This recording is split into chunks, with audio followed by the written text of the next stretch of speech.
After the smart FUE, the patient has to complete a protocol. This protocol is called the Smart Graft Care Protocol. Today, for this patient is day 7.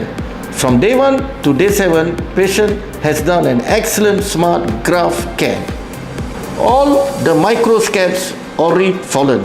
It looks very neat and clean now. This is very important to maximize the survival rate of the graft. Let's have a closer look now. We can see behind there is the original hair, and here is the design where we fill up all the graft inside. Patient is very happy. He have done an excellent job, and that's the reason why it's very important to do a smart graft care.